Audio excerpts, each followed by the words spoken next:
সংস্কারের অভাবে চলাচলের অনুপযোগী হয়ে পড়েছে ঝিনাইদহ যশোর মহাসড়ক।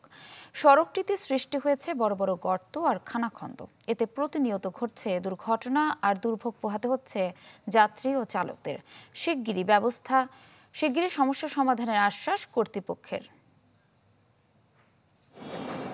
দেশের দক্ষিণ পশ্চিমাঞ্চলের জেলা ঝিনাইদহ, মোংলা বন্দর ও বেনাপোল স্থলবন্দরের অধিকাংশ মালামাল এ জেলার সড়ক দিয়েই উত্তরবঙ্গে আনা নেয়া করা হয়। কিন্তু সংস্কারের অভাবে ঝিনাইদহ যশোরের ভুটিয়ারগাতি, তেঁতুলতলা ও বিষয়খালীর ৩১ কিলোমিটার মহাসড়কে খানাখন্দের সৃষ্টি হয়েছে। ফলে দীর্ঘদিন ধরে চরম ভোগান্তিতে এ রুটের যাত্রী ও চালকরা। সলিংয়ে আছে ছোট গাড়ি অ্যাক্সিডেন্ট হয়, এসব দুর্ঘটনার কারণে আমরা কতদিন আছে ভোগান্তি পাবো। এই রাস্তাতে যে অবস্থা, রাস্তাতে গাড়ি চালানো যাচ্ছে না। কালকে রাত থেকে বিপদে পড়ে রয়েছে, না দেখতাম তাহলে তো আরো রাস্তা ক্ষয়ক্ষতি হতো। রাস্তায় অটোমেটিক ধুলো, এতে পরিবেশ খারাপ হয়ে যাচ্ছে। সরকার আমাদের এদিকে কোনো নজর দিচ্ছে না। শুধু তাই নয়, এই সড়কে অতিরিক্ত ধুলাবালির কারণে হাঁপানি, অ্যাজমা ও ঠান্ডাজনিত নানা রোগে আক্রান্ত হচ্ছেন শিশু ও বৃদ্ধরা।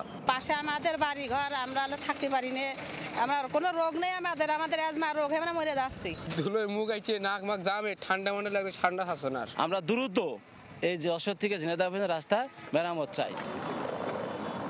মহাসড়কটি স্বাভাবিক হতে আরও কয়েক মাস লাগবে বলে জানান এই কর্মকর্তা। সলিং এবং এইচবিবি, যেটা ইটের এইচবিবি দিয়ে মেরামত করে দিয়েছি। আর ছোটোগুলা যেগুলো পট হোলস, সেগুলো আমরা বিটুমিনাস কাজ করে করেছি যেগুলো। আর এখন হচ্ছে বাকিগুলো চলমান আছে। তা আমার ধারণা হয়তো 1 থেকে 1.5 মাসের ভিতরে এটা মোটামুটি রাস্তাটা একদম ভালো পর্যায়ে চলে আসবে। দ্রুত সড়ক মেরামত করে চলাচলের উপযোগী করার দাবি স্থানীয় চলাচলকারীদের। সাদ্দাম হোসেন, চ্যানেল 24, ঝিনাইদহ। আর কাবেল বাংলাদেশের একমাত্র ইউএল এবং ভিডি সার্টিফাইড কেবল, যা এ গ্রেড LME রেজিস্ট্রেশন। দর্শক, এ বিষয়ে আরো খবর জানাতে ঝিনাইদহ থেকে সরাসরি যুক্ত হচ্ছেন সাদ্দাম হোসেন। সাদ্দাম। ইফসিতা জনদুর্ভোগের আর এক নাম ঝিনাইদহ যশোর মহাসড়ক। এই সড়কের 31 কিলোমিটারের বেশিরভাগ জায়গায় উঠে গেছে পিচ, তৈরি হয়েছে খানাখন্দের। আসলে প্রতিদিনই ঘটছে ছোট বড় দুর্ঘটনা। গত রাতেও একটি ট্রাক কিন্তু এখানে দুর্ঘটনার কবলে পড়েছেন এবং সেটি কিন্তু রাস্তার মাঝে রয়েছে। এছাড়া এই সড়কটি কিন্তু দীর্ঘদিন ধরে মেরামত হয় না, ফলে এই ধরনের ছোট বড় দুর্ঘটনা হচ্ছে। তবে এই মহাসড়কটি সড়ক বিভাগের দায়িত্বে থাকলেও কিন্তু সড়কটি উন্নীতকরণের কাজ করছে উইকার প্রকল্প।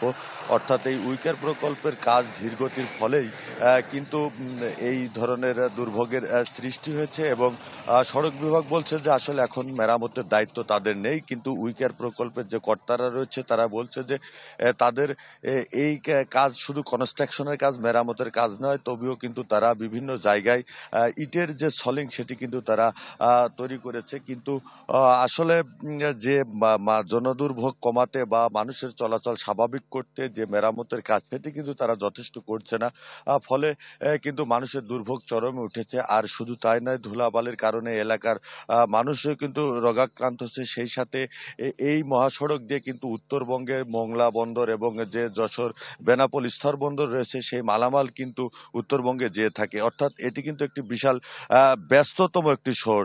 তো আসলে এলাকার যারা স্থানীয় মানুষ এবং চলাচলকারী রয়েছে তারা কিন্তু দাবি করছেন দ্রুত সময়ের মধ্যেই এই রাস্তা মেরামত কাজ যেন করা হয়। ইফসিতা, এই ছিল মহাসড়কের সর্বশেষ খবর। ধন্যবাদ আপনাকে। দর্শক, ঝিনাইদহ থেকে যুক্ত ছিলেন আমাদের সহকর্মী সাদ্দাম হোসেন।